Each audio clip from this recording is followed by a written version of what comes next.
Hello. So as promised, this is going to be my video on how to manage anxiety and overthinking when dating.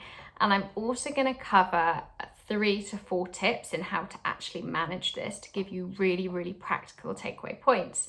And the reason I'm doing this was because a question I got last week, which was, how do I manage my anxiety in dating because it ruins the experience for me? I spent all my time overthinking and worrying, even if I don't like the person that much. And I'm sure so many people can relate, as can I, as it was something I used to do all the time.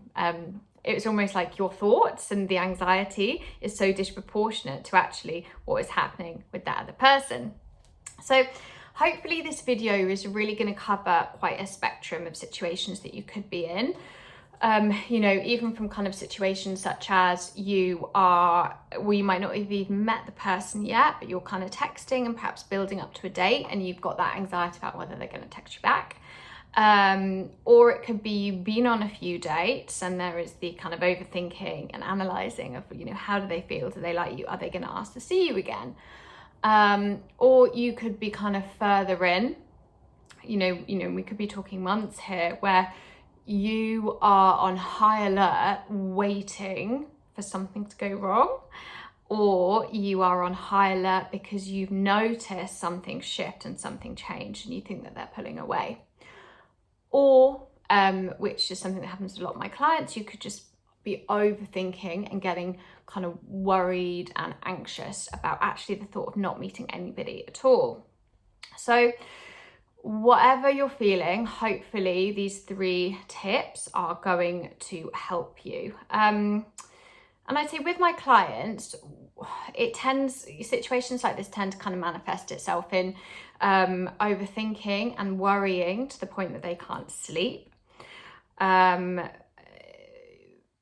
analysing and rereading texts, kind of even sometimes years worth of texts, to try and work out what's going on, or kind of, catastrophizing what is going to happen. And actually sometimes romanticizing it as well. But whatever it is, it means you're constantly in your head, second guessing and trying to work out what is going on rather than looking at the facts.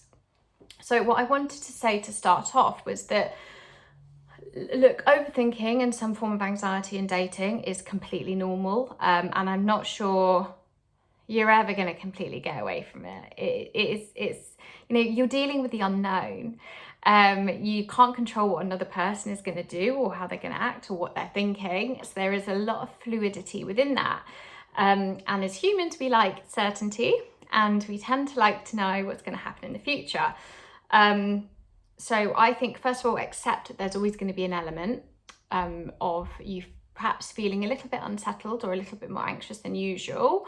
But I think for the sake of your own well-being, you do need to know how to manage it when it feels out of control. And when I'm working with a client, I usually have a kind of little toolbox of tips and tricks that I give them. But I wanted to share 3 of them with you today. Okay. So number 1, and I think this is probably the biggest one. So the number 1 thing you can do when you're getting super anxious is actually try and step back from it and understand the context of why you're overthinking and why you're being anxious. Because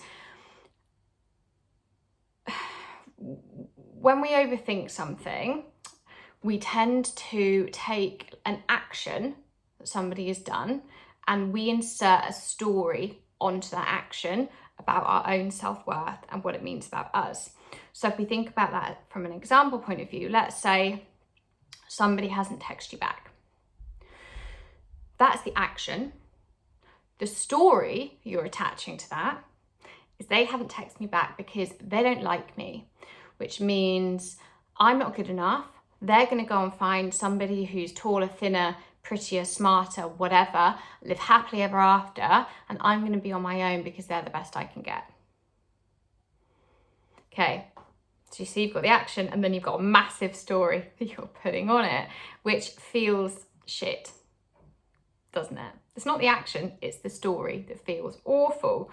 So I think in moments like this, when you are kind of catastrophizing and putting a story on it, what I get clients to do is you have to find a way to ground yourself in reality of what's actually happening rather than accepting that story as truth. So one thing you could do is go get a piece of paper and write down the facts.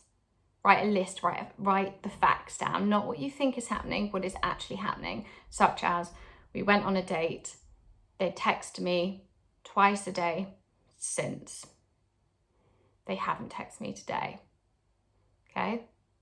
So again, there's nothing about the story and the emotion, it is about the facts, because sometimes we will read far too much into things. And on the flip side of that, what you can also do, again, to bring you back to reality and get you out of that kind of catastrophizing story, is write down the action, such as they haven't texted me back. Write down, you know, why this could be that is nothing to do with you. So rather than it being because they don't like me, because I'm not good enough, because they're busy, because they're out, because they've lost their phone, okay? I actually had a client, it wasn't about dating in this context, but it really highlighted how much we let stories run away with us. She was at a party, she lives abroad, and she was at a party the other day. I hope she doesn't mind me saying this. And she was talking to somebody, and she'd always thought that they didn't like her. And he stopped her and he said, "I'm so sorry, but I don't understand anything you're saying because I can't understand your accent." So she'd spent months, potentially years, thinking this person didn't like her because he was either looking at her a bit funnily or, you know, maybe didn't make as much conversation, internalizing it about the fact that, you know, he didn't like her because blah, blah, blah, blah, blah. And actually it's because he didn't understand what she was saying. So we have to be really, really careful of the stories we create and find a way to challenge them, okay? So point 2, is that, what did I say? I've actually written some notes. Okay, so in moments that you're worried and scared and anxious, a lot of the time we just need a bit of reassurance. We go back to that childlike state of needing to be told that it's all going to be okay, and we want a hug, and we want to be told what to do and what's going to happen. But I think the problem that we get ourselves into is when we're constantly relying on somebody else to come and tell us that it's going to be okay or try and give us something external that we need, we will always be looking outside and relying on that. So if it's not there with somebody else, then it actually makes the overthinking and the anxiety worse. And the comfort kind of is quite fleeting. So you need to learn how to soothe yourself. And one way that I get clients to do this is the first step, and then obviously we kind of develop it from there, but it's write down on one piece of paper all of your worries, all of your anxieties, the stories you're making up, what you think is going to happen, catastrophize as much as you want, okay? And then on a separate piece of paper, write back to yourself as if you would a child or your little sister. So, or your friend even, or whoever, just, you know, think about what you would say to them or what you would want to hear from your best friend and write that down. Again, it might not have instant results. It might not be a quick fix, but you have to learn to build the habit and the tool of self-soothing yourself. And that is a way to do that. Third tip, super practical, get out of your head. If you're overthinking, you're in your head too much, get into your body, go for a run, do some exercise, listen to music, dance about, meditate, whatever it is that gets you out of your head and actually into your body, go do that. And then the fourth one, which is arguably the most important and probably the bit of advice that nobody is ever going to take, is why don't you have a conversation with the person that you're feeling anxious about? You know, open that door. Find out what they're thinking, find out what's going on, find out what they're looking for at the moment. The more you speak and you learn to communicate, again, it's going back to actually kind of grounding yourself in what's happening rather than what you are overthinking about. So yeah, hope that's helpful. I know this is such a big topic, and a lot of what my clients come to me to work with, kind of going from that anxious attachment to more of security. So if you do think you need some kind of proper one-on-one support with this, then let me know and we will set up a compatibility call.